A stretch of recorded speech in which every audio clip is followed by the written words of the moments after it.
38 years at sea are behind me now. I'm finally on shore. They say time fades your memory, but some moments stay with you no matter what. Today, I want to share a story that, for some reason, has really stuck in my mind. At sea, you learn to value things that people on land often take for granted. For those of us who have spent our lives in the engine room, summer is often nothing more than a passing ghost. Your world is defined by the hum of the engines, the smell of diesel, the heat of glowing metal, and that endless vibration of machinery that eventually becomes a part of your very soul.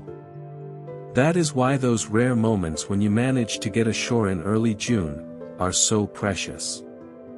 That year, I was lucky. I caught that brief instant when the earth truly wakes up. I was simply sitting in a quiet city park, soaking in the silence that is so scarce during a voyage. The air was motionless, not heavy or tense, but remarkably still.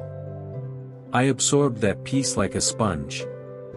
The sun hung low, drenching everything in a soft, almost golden light. Parents and grandmothers were already leading children away from the large playground. Dinner, a warm bath, and the usual evening routines were waiting. The great wooden pirate ship, with its ropes and high slides, was slowly falling silent. The day's games were coming to an end. An elder lady, sitting on the edge of a bench not far from me, watched this scene almost every evening. She loved these slow walks, where she could observe the world preparing for sleep without any rush. The woman sat perfectly still, hands resting on her knees, simply letting the evening flow through her. At the same time, a young woman, having just finished a long day at the office, sat down on the other end of the same bench. She had come to the park just to catch her breath, escaping the relentless rhythm of notifications and future plans. Nearby, vendors were closing their stalls. A little further away, a florist was tidying her stand. The elder lady's gaze, which had been wandering aimlessly, suddenly froze. Among the bright blossoms, she spotted the lilac. She spoke quite softly, almost in a whisper, "I never thought they would sell lilacs." The girl started slightly and turned toward the voice. Noticing her confusion, the senior woman offered a gentle, wistful smile. "My husband always brought me the first lilacs at the start of summer. Early in the morning, while I was still asleep. He would place them on my pillow. I always woke up to that scent." The listener remained silent. In her world, flowers were merely attributes of specific dates, expected, and almost soulless. "Where did he get them?" the young woman asked softly. "Wherever he could," the storyteller replied. "In old, overgrown gardens. In abandoned courtyards.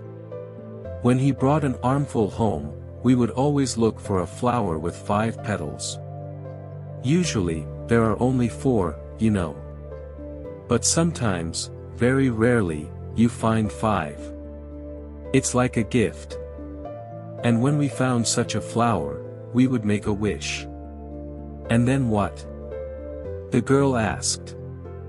"You had to eat it," the woman answered simply. The young woman's eyes widened. "Eat it? Just like that?" "Just like that," the lady smiled. "It's an old, nearly forgotten superstition. It was believed that if you find a 5-petal, you must make your most secret wish, and swallow the blossom.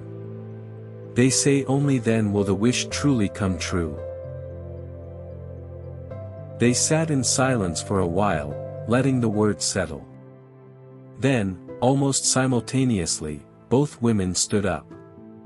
They walked along the alley toward the park exit. Age ceased to matter. 60 years old or 25, in the shadows, they were simply 2 women walking side by side. At the heavy iron gates of the park, they said their goodbyes. Sincere, and simple. I remained on the bench, watching them go. Over the years at sea, I've learned to recognize the world by its smells. Africa smells of sun-baked dust. Asia, of humid greenery and sharp spices. But when you return, you catch the one scent that means you are home. For me, it's the aroma of early summer, when the lilacs are just beginning to bloom. Home smells different in every season. Sometimes it's the earthy scent of fallen leaves in October, sometimes the bitter smoke of autumn, and sometimes, this June freshness. Listening to those women, I realized one thing. To them, the lilac was the same as the home shore was to me. A symbol that, despite all the storms and winters, spring will always return. Winter came. One evening, the girl walked through the park again. A light snow was falling. Passing by that same bench, she remembered the woman and their conversation. She smiled. She knew that when the lilacs bloomed again, she would surely find her five-petal flower. Because no matter how far fate carries you, there must always be a thread in your heart connecting you to home. Sometimes, to feel at peace again, it is enough to simply remember a familiar scent. Everyone has their own scent, but it is the one that lets you know that you are not alone. And that somewhere, someone is still waiting for you. Thank you for staying with me until the end.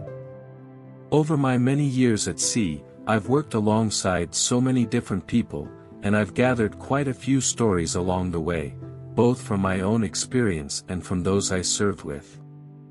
To pass the time during those long sea watches, we often shared stories from our lives. If you're interested in hearing these real-life accounts, feel free to stop by again. I'll be sharing them here, bit by bit. Take care.